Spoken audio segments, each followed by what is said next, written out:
quelques jours, la Normandie va célébrer le 81e anniversaire du débarquement. Et cette année encore, une cinquantaine de vétérans sont attendus dans la région pour participer à ces cérémonies autour du 6 juin.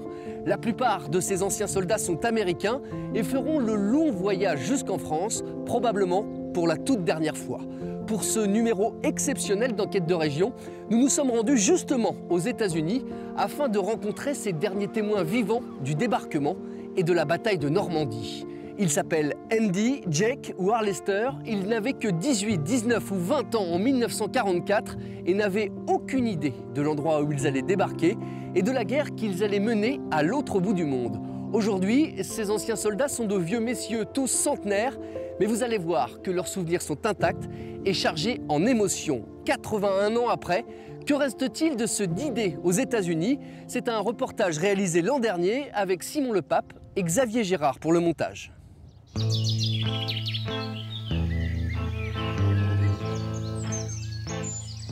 Dans les vertes montagnes de l'État de Géorgie, il faut le voir pour le croire. 1, 2, Andy Negra a 3, 99 ans. 4, Et comme souvent, il Wow. commence sa journée par lever de la fonte. 2, 3,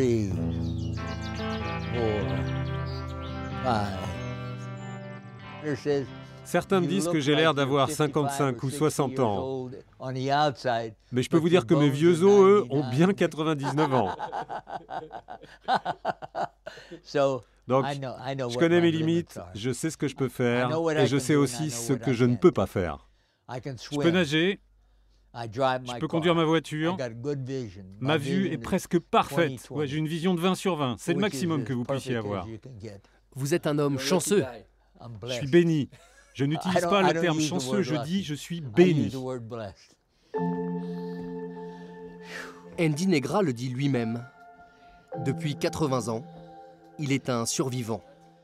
Ça, c'est la Légion d'honneur qui m'a été donnée par la France. En 1944, Andy n'a que 19 ans lorsqu'il débarque sur la plage d'Utah Beach avec l'armée américaine. 8 décennies plus tard, ses souvenirs sont intacts. Comme ceux de tous ces anciens soldats que nous avons retrouvés aux quatre coins des États-Unis. Presque tous centenaires, ces hommes sont parmi les derniers témoins encore en vie du débarquement Merci beaucoup. et de la bataille de Normandie. Et tous se rappellent Ces gars-là avaient 18 ou 19 ans. de ces jours de 1944 Ils n'avaient jamais voyagé à plus de 30 km de leur petite ferme. qui ont fait basculer leur vie et la Deuxième Guerre mondiale. Parlez-vous français?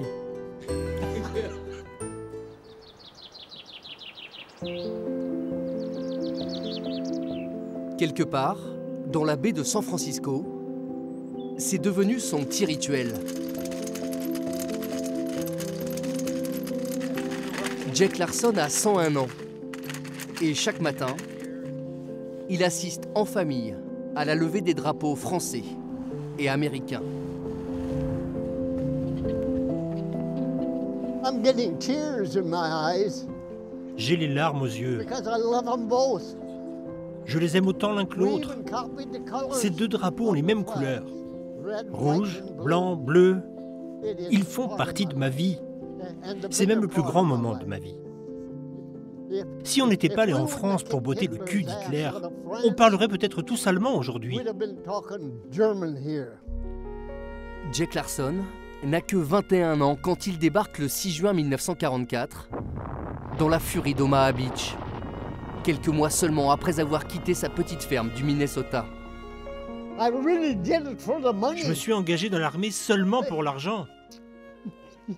You can't imagine what it was Vous ne like in pouvez the pas Depression. imaginer quelle était la situation pendant la We Grande didn't Dépression aux have any États-Unis. money. On n'avait We pas lived d'argent. on a farm, On vivait no sans electricity, électricité, no sans eau running courante. water, On s'éclairait à la bougie. kerosene lanterns. Pour un gamin de 19 ans, c'était une véritable aventure. Nous ne savions absolument pas dans quoi nous nous embarquions. Nous ne savions même pas vraiment où on allait. On nous avait mis dans un blindé avec 4 autres gars et on avançait. Voilà. Je peux pas vous dire que nous avions peur parce que nous ne savions même pas de quoi nous devions avoir peur. J'étais juste un gamin de 19 ans. J'avais tout à apprendre. En partant, la seule chose que je savais, c'est que j'étais bien loin de ma Louisiane et loin des États-Unis. Parce qu'on a mis 14 jours pour traverser l'Atlantique.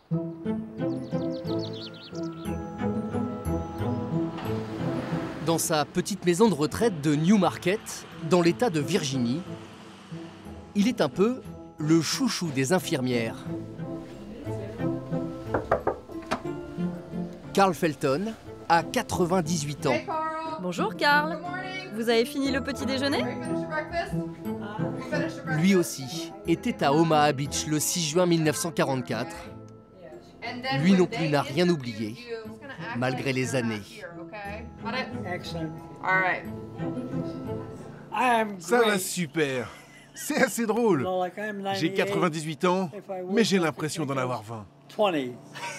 Vraiment? Ouais, vraiment. Avec Carl, on se voit tous les jours, c'est mon petit protégé. L'an dernier, Carl a aussi reçu les faveurs d'Emmanuel Macron. Le président français lui a remis la Légion d'honneur pour récompenser sa bravoure pendant la guerre. Carl n'avait que 18 ans le jour du débarquement. Et c'est du pont du navire sur lequel il était en charge des transmissions qu'il a vécu minute par minute, ce jour le plus long. Dans la nuit du 5 juin, tous les bateaux alliés se sont alignés devant les côtes anglaises.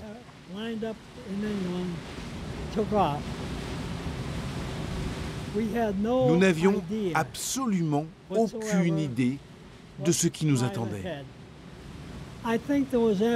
Il y avait donc de la peur et de l'incrédulité, comme si tout ça n'était pas réel. Mais c'était bien réel. Tout le monde était inquiet, c'est humain, car ce jour-là, on savait que certains d'entre nous ne reviendraient peut-être pas. L'opération Overlord est lancée. Le 5 juin 1944, 73 000 soldats américains embarquent depuis l'Angleterre, en direction des plages normandes d'Omaha et Utah Beach. Je suis monté sur une barge aux premières lueurs du jour. Moi, j'étais assis à tribord, à l'avant de la barge.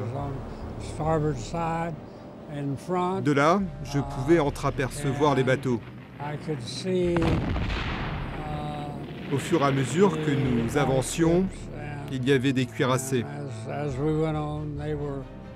Et plus nous approchions, plus il y avait des petits bateaux un peu partout. Il y avait aussi ces énormes dragueurs de mines qui faisaient exploser les grosses mines flottantes.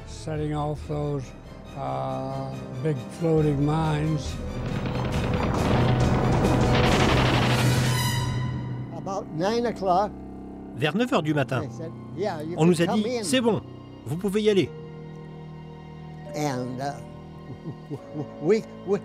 Alors on a tous sauté à l'eau.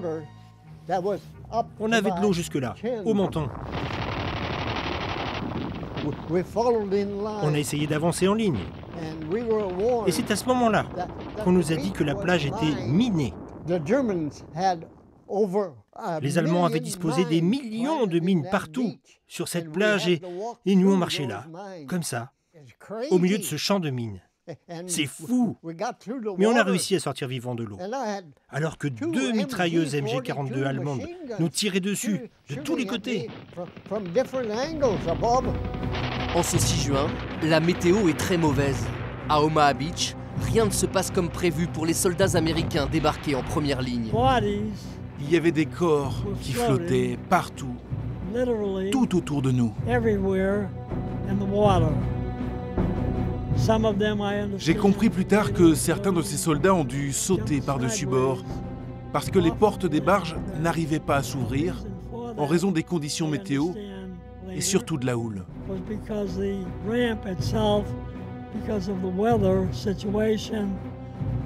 En voyant ça, beaucoup de ces soldats ont donc décidé de se jeter à l'eau.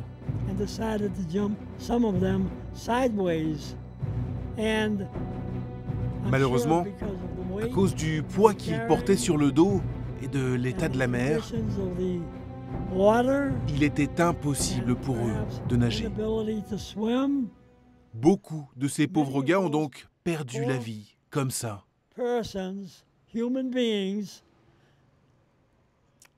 Voilà ce que j'ai vu depuis le pont du bateau. That is what we saw a lot of from the bridge of the ship.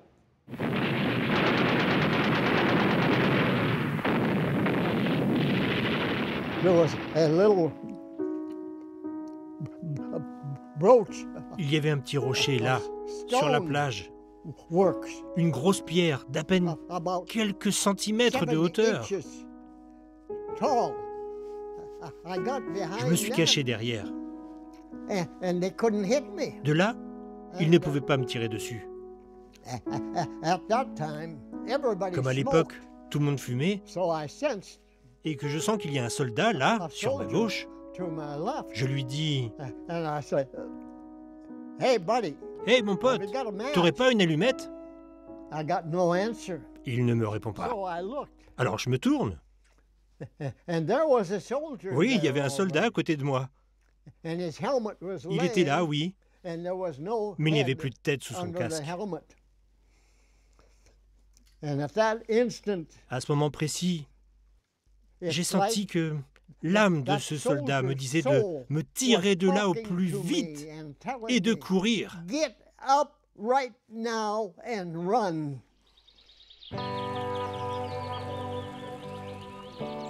Depuis la fin de la guerre, c'est ici, dans les montagnes du nord de la Californie, au cœur des plus belles forêts de séquoia des États-Unis, qu'habite George Mullins.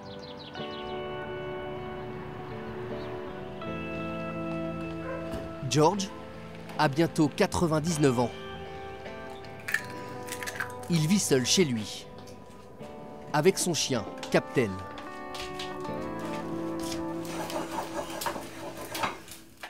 Je cuisine mieux que la plupart des restaurants.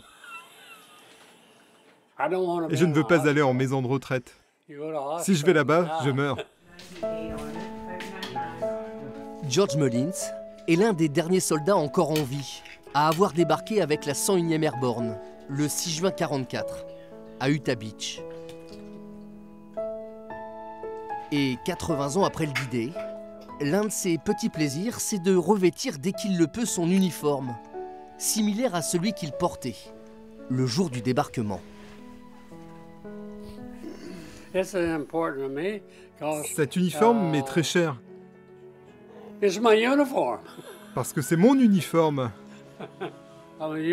Cet uniforme, il fait partie de ma vie.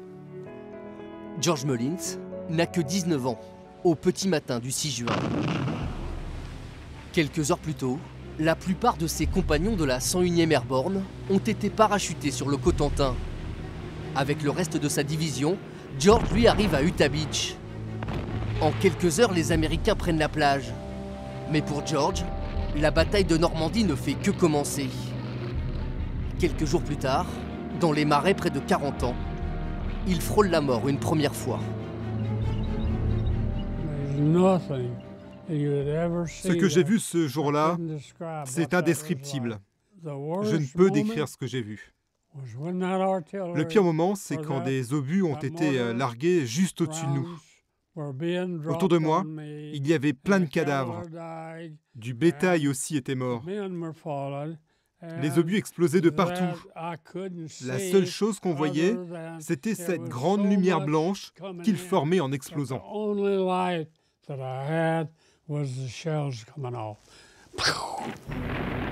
Village après village, champ après champ, les combats sont terribles. Pendant tout l'été 1944, près d'1 million de jeunes soldats américains vont débarquer pour se battre sur tous les fronts de cette bataille de Normandie. Ma grande chance, c'est d'avoir survécu. J'ai pas été blessé, aucune balle ne m'a touché, aucun obus ne m'a touché. Bien sûr, j'ai eu des moments difficiles, de grosses frayeurs, comme ce jour-là à Avranches. J'étais descendu du blindé pour aller chercher de l'eau dans un puits. Il y avait un puits qui était là. Et c'est à ce moment-là que 5 avions allemands sont arrivés. Ils sont descendus sur moi et se sont mis à tirer sur ce puits. Aujourd'hui encore, je ne sais pas pourquoi, mais ils m'ont raté.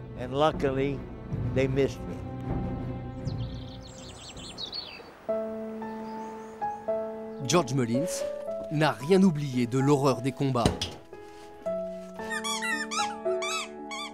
Après la guerre, il est devenu pacifiste. Mais il a toujours porté haut les couleurs de sa division, la 101e Airborne, qui a joué un rôle crucial lors du débarquement en Normandie.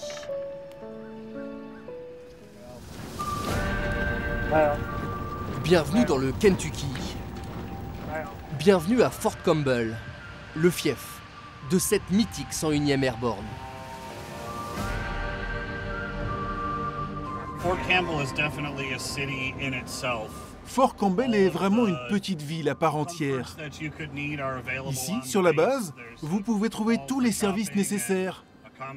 Des centres commerciaux, on a aussi notre propre police, notre caserne de pompiers, nos bureaux de poste, des crèches pour les enfants, des écoles. Il y a tout sur la base. À Fort Campbell, les rues portent les noms des grandes batailles de Normandie qui ont marqué l'histoire de la 101e Airborne. La base abrite aussi un musée. Il faut dire que depuis 80 ans, les soldats de la 101e sont souvent les premiers à être envoyés par l'armée américaine sur les grands conflits partout dans le monde. Ça, c'est la partie sur la guerre en Afghanistan, où on a été déployé en 2001. C'était après le 11 septembre. Ça, c'est le Vietnam, où notre division a combattu pendant 4 ans. Et là, c'est la partie sur la guerre de Corée.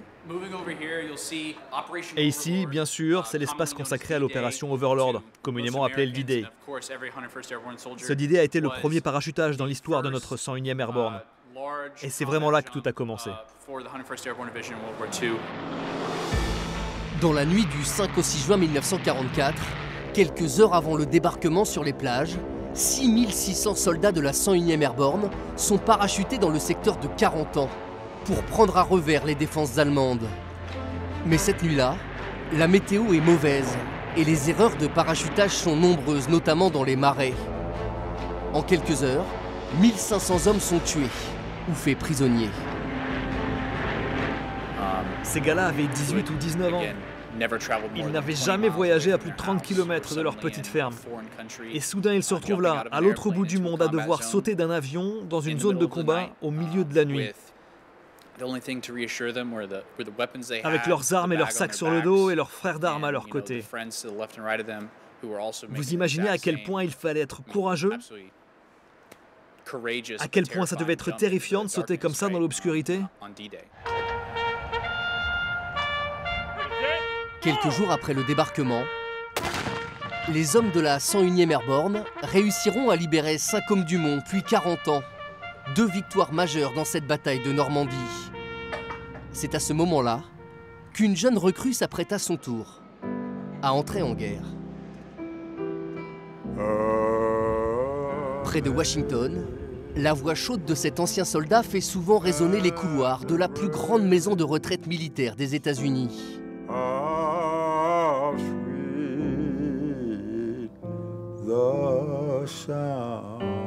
Le révérend Arlester Brown a aujourd'hui 100 ans. Mais il était à peine majeur quand il est parti faire la guerre à l'autre bout du monde.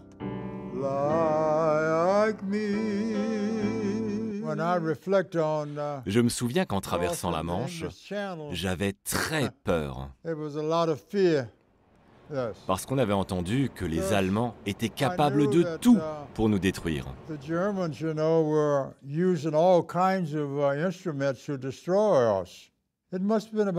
Moi, je suis arrivé en Normandie environ 5 jours après le débarquement, à bord d'un de ces énormes bateaux qui acheminaient la logistique.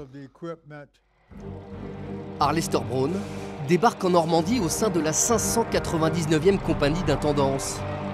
Mais pendant toute la bataille de Normandie, il reste très loin du front, comme la plupart des autres soldats afro-américains. Bien sûr, je savais très bien qu'on avait un statut différent, parce qu'à cette époque, c'était la ségrégation ici en Amérique. On nous avait assigné toutes les tâches que les soldats blancs ne voulaient pas faire. La lessive, la mécanique, c'était ce genre de corvée. Il y avait aussi les douches. Quand les soldats revenaient du front, ils prenaient une douche et nous, on devait leur donner des vêtements propres avant qu'ils ne repartent au combat. La ségrégation existait toujours à l'armée. Nous, on avait juste à faire ce qu'on devait faire. C'est exactement ça. On savait que c'était la guerre, on était soldats et on avait un travail à effectuer. Pour le reste, personne ne savait rien. Après la bataille de Normandie, puis celle de Bretagne, Andy Negra a combattu dans les Ardennes et jusqu'à Berlin. Plus d'une année de guerre à travers toute l'Europe, mais des souvenirs intacts pour celui qui s'apprête à fêter son 100e anniversaire. L'année prochaine, mon permis va expirer, mais je vais en redemander un nouveau. Il n'y a pas de raison, tant que je me sens bien. Andy est le doyen de sa communauté, le chouchou aussi. Et chaque dimanche, lorsqu'il se rend à la messe, l'ancien soldat vient prier bien sûr, mais aussi soigner sa cote de popularité.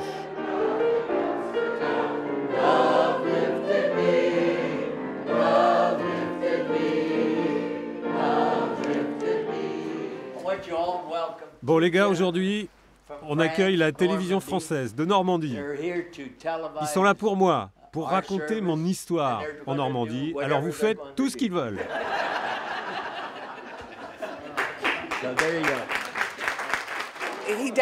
Andy est vraiment un monument dans notre communauté.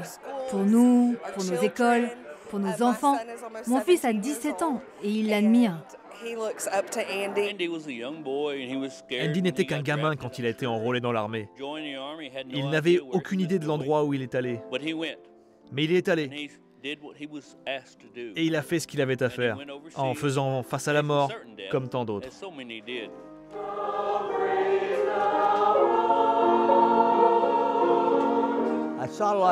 J'ai vu tellement de choses horribles pendant la guerre. Des cadavres, des villes entières détruites par les bombardements. Mais ce qui m'a ému le plus, c'est la bienveillance et l'enthousiasme des Français qui nous saluaient à chaque fois que nous traversions ces villes.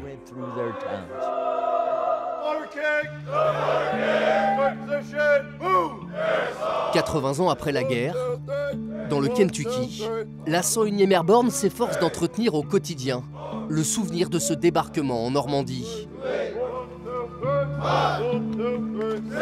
Même si pour les nouvelles recrues, le D-Day semble parfois bien lointain. Le 6 juin 1944 ? Non, je ne sais pas. En France ? J'en ai aucune idée. 1944 C'était le jour J, c'est ça? Aux États-Unis aussi, les jeunes générations ont tendance à oublier l'histoire du débarquement. C'est ce que constate au quotidien le sergent Clinton Wilbanks, qui a longtemps servi en Europe. C'est dommage, mais on oublie notre culture, on oublie ce qu'on fait, on oublie ce que nos grands-parents ont fait aussi. Mais ce que l'armée fait, c'est dès qu'on arrive ici, soldat de base, c'est notre responsabilité d'éduquer les jeunes. Alors, s'ils ne savent pas, ils vont savoir. Pour ne pas oublier, au lycée de Fort Campbell, les enfants de militaires ont des cours d'histoire un peu particuliers. Régulièrement, les professeurs se transforment en comédiens pour apprendre aux élèves l'histoire des parachutistes de la 101e Airborne. Allez, maintenant, on va monter dans le bateau. Et celle du débarquement. Mais faites attention, il est fragile. Ce jour-là, la leçon se déroule dans cette barge en carton. Imaginez ce qu'il s'est passé quand les portes se sont ouvertes. Bam! Les mitrailleuses allemandes tiraient de tous les côtés. Ce jour-là, la majorité des soldats des deux premières vagues ne sont pas revenus. Immersion garantie avec en prime les effets spéciaux. L'idée, c'est vraiment de montrer aux élèves ce que les soldats ont ressenti ce jour-là. En les plaçant comme ça, dans ces barges de fortune, ils comprennent ce que c'était vraiment d'aller se battre sur les plages. Les petites pulvérisations d'eau, le bruit, cela leur montre à quel point c'était chaotique et terrifiant. Ils n'avaient aucune idée de ce qui allait leur arriver, mais tous savaient qu'ils avaient une mission à effectuer.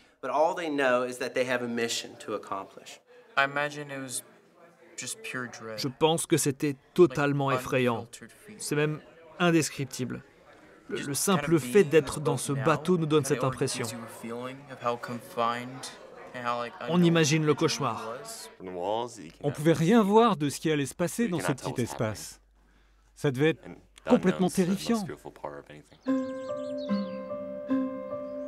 Dans la baie de San Francisco, Jack Larson, que tout le monde surnomme Papa Jack, a lui aussi raconté son histoire aux plus jeunes. D'abord à ses enfants, puis à ses petits-enfants. Ça te fait quoi de bientôt retourner en Normandie? Et enfin, à ses arrière-petits-enfants, qui ont décidé de le filmer et de publier ses récits vidéo sur TikTok.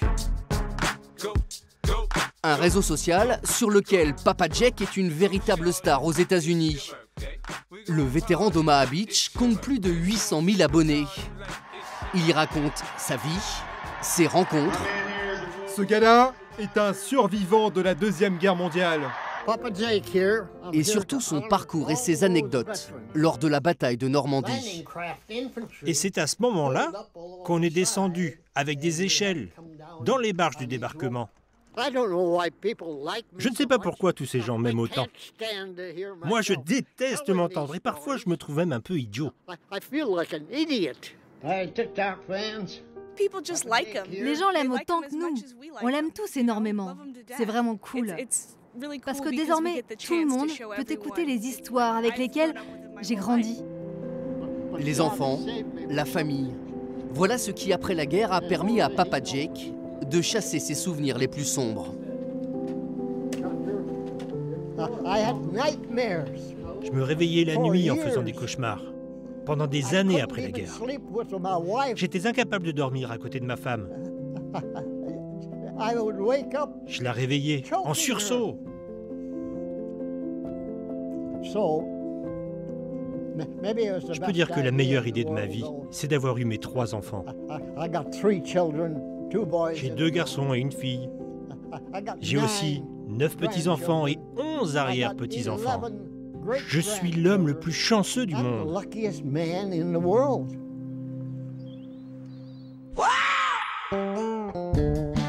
En devenant pasteur après la guerre, Arlester Brown a lui aussi choisi d'aborder la vie avec philosophie et élégance. Vous savez, moi, j'ai plein de cravates, mais certaines sont très spéciales. Celle-là, c'est pour les grandes occasions. De la bataille de Saint-Lô jusqu'à l'Allemagne où il est blessé au visage en janvier 1945, il ne retient que le positif de cette Deuxième Guerre mondiale. Est-ce que la guerre a changé ma vie? Oui, car ça m'a permis de rencontrer d'autres gens, d'autres cultures. Et puis bien sûr, après la guerre, j'ai bénéficié d'un programme mis en place pour les soldats.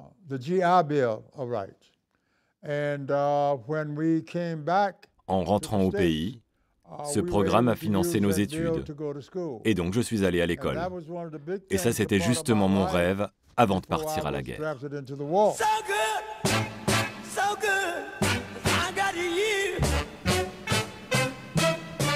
L'autre grand rêve d'Arlester Brown, c'était de revenir un jour en Normandie. Un rêve qui va une nouvelle fois se réaliser cette année. Grâce au travail des nombreuses associations d'anciens combattants qui prennent soin des vétérans aux États-Unis.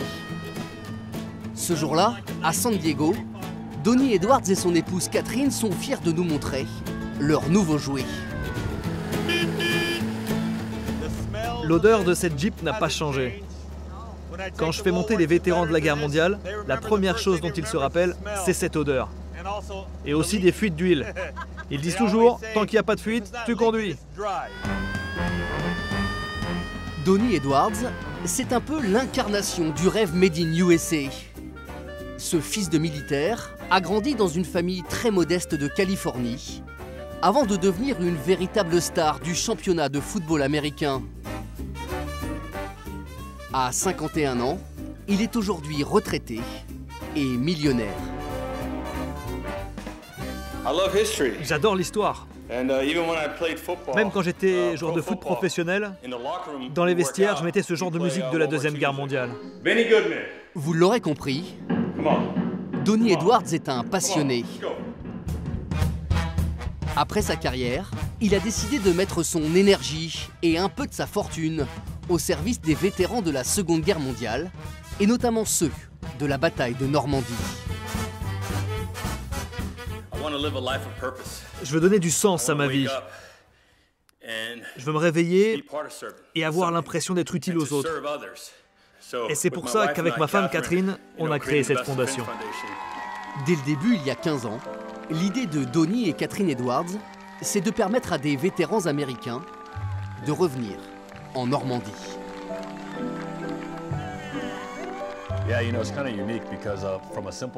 Tout part d'une simple discussion avec un vétéran de la Seconde Guerre mondiale qui me raconte qu'il a envie de retourner en Normandie, en Europe. Et je lui dis, mais pourquoi pas alors? Il me dit qu'il est trop vieux, qu'il n'a pas assez d'argent pour le faire. Alors je lui demande, t'as envie d'y retourner? Il me dit, carrément. Alors j'ai dit, on va le faire. Et à côté, il y avait un autre vétéran qui me dit, mais moi aussi je veux y aller. Puis derrière, il y en a un autre qui se lève et qui dit, si tu emmènes ces deux gars-là, moi je viens avec vous. Et ce premier voyage en Normandie, en Europe, il nous a vraiment ouvert les yeux. On a compris à quel point c'était important aussi pour le peuple français de pouvoir remercier ces vétérans, d'exprimer leur gratitude envers ceux qui les ont libérés. Au fil des ans, la petite association de Donnie est devenue l'une des plus grandes fondations d'anciens combattants des États-Unis. Depuis 3 ans, elle permet à des vétérans de se rendre en France dans un avion spécialement affrété pour assister aux cérémonies du 6 juin. Ça, c'est la toute première fois que notre avion atterrissait en Normandie. Rendez-vous compte, il y a encore 5 ans, on n'était que 17. Et cette année, on va ramener 60 vétérans. On a vraiment changé de dimension.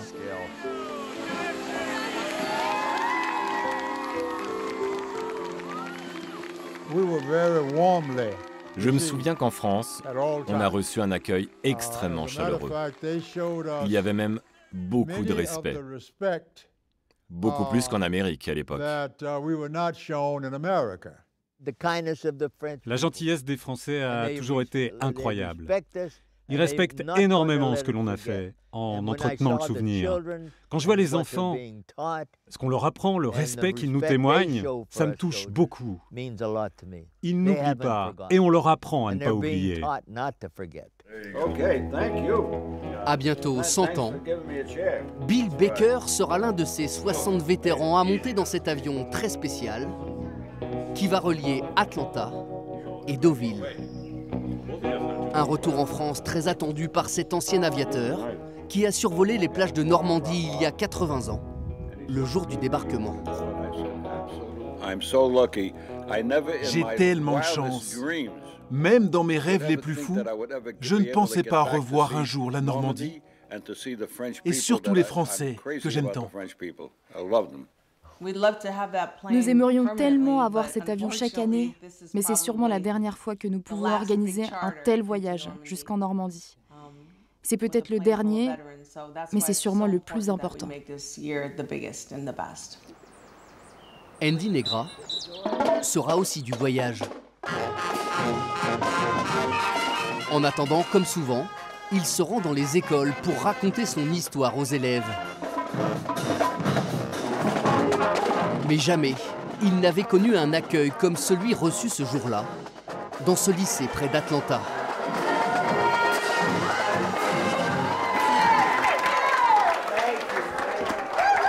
Oh mon Dieu! C'est incroyable. C'est l'un des plus grands moments de ma vie. Ce matin-là, pendant près d'une heure, l'ex-soldat quasi centenaire va répondre aux questions des élèves sur son parcours pendant la Deuxième Guerre mondiale. Comment s'est passé votre retour après l'armée? C'était quoi votre métier pendant la guerre? Qu'est-ce que vous avez ressenti le jour où vous avez débarqué? Ce que j'ai ressenti? Oh, tu sais, c'était juste un jour comme les autres. Moi, j'aime la vie. J'aime vivre. Parfois, les gens me demandent si je vais mourir un jour. Bah, moi, j'en sais rien. Quoi qu'il arrive, je reste positif, car le seul qui décide du jour où on va quitter ce monde, il est là-haut. Depuis 80 ans, Andy Negra est donc un survivant. Allez, souris, fiston! Un vétéran qui croque la vie à pleines dents.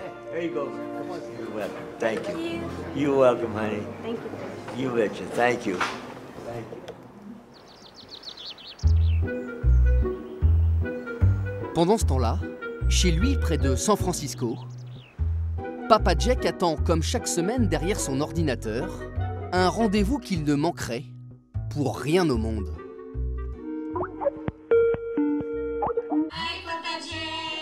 À plus de 6000 km de là, il retrouve Maya, Gia et Elia. Oh, I love you. Yes. 3 enfants de la même famille qui vivent en Normandie. My French family. Lui ne parle pas du tout français, eux pas vraiment anglais. Mais entre le vétéran américain et les enfants, s'est liée une incroyable histoire d'amitié. On essaie de se débrouiller au mieux qu'on peut. Des fois c'est des sourires, des fois c'est des je t'aime. I love you, Papa Jack. I love you. Est-ce que tu as hâte de revenir en Normandie pour venir nous voir? Bien sûr, les enfants. Vous savez que vous faites partie de la famille. C'est d'ailleurs pour ça que je vous ai invité à mon anniversaire. Il y a quelques mois, toute la petite famille s'est donc rendue en Californie pour fêter les 101 ans de Papa Jack. Cette improbable amitié a commencé il y a 2 ans en Normandie, lors des commémorations du 6 juin. Ces enfants, je les aime autant qu'ils m'aiment. Vous savez, on ne peut pas tricher avec l'amour. Ces enfants me permettent de continuer à avancer, de rester vivant. Près de Caen, dans l'une des pièces de la maison familiale, Gia a même aménagé un véritable petit musée consacré à l'histoire de Papa Jack, bien sûr, mais aussi à celle des autres vétérans américains qui ont débarqué en Normandie en 1944. On leur doit beaucoup de choses et je suis vraiment admiratif de ces héros. C'est venu avec mon arrière-grand-père qui me racontait beaucoup d'histoires, souvent drôles et un peu moins. Et bah, j'ai commencé avec des petites figurines de chars, etc. Et bah, au lieu de commander des jouets à Noël, bah, je commandais des objets. Et bah, ça mène à ça aujourd'hui et je suis super content. J'aimerais tellement redevenir un enfant. Avoir 12 ans. Revivre ça, ce serait tellement merveilleux. Papa Jack loves you. Oh, God. Oh, God.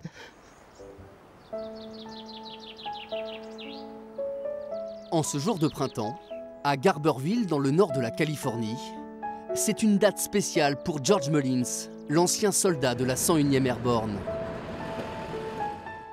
Avec Anne et Jay, ses 2 plus proches amis, George fête aujourd'hui ses 99 ans. Happy birthday to you. Happy birthday to you. Happy birthday. He's my hero. C'est mon héros. D'ailleurs, même s'il ne s'en rend pas compte, c'est le héros de beaucoup de gens. Grâce à tout ce qu'il a accompli dans la vie, c'est un honneur de le connaître. Il mérite le respect. 99 ans. Je veux vieillir comme lui. Oui, c'est mon héros.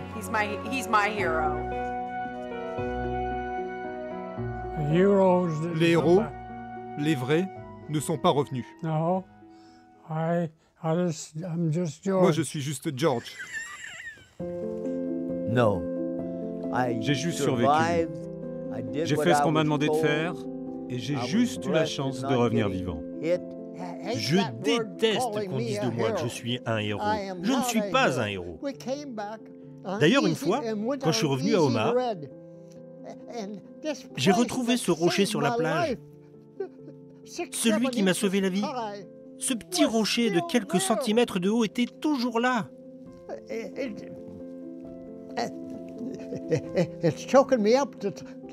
Ça me serre la gorge de vous le raconter, mais il était toujours là, ce rocher, qui m'a sauvé la vie le jour J.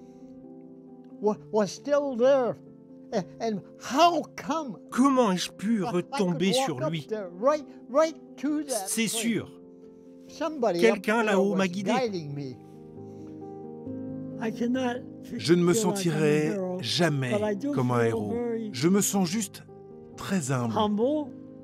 Je me sens fier d'avoir été là et d'avoir fait de mon mieux. Et je me sens en paix vis-à-vis de ça. Mais d'un autre côté, je me sens parfois très mal, car ma mémoire n'effacera jamais ce que j'ai vu là-bas.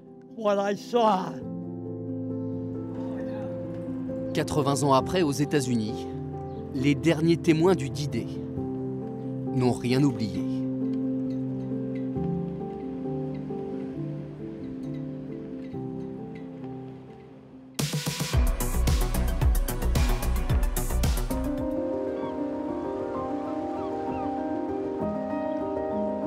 C'est la fin de ce voyage et de cette émission que vous pouvez retrouver ainsi que toutes les précédentes sur le site internet de France 3 ici Normandie. Rendez-vous le mois prochain pour un nouveau numéro d'Enquête de région.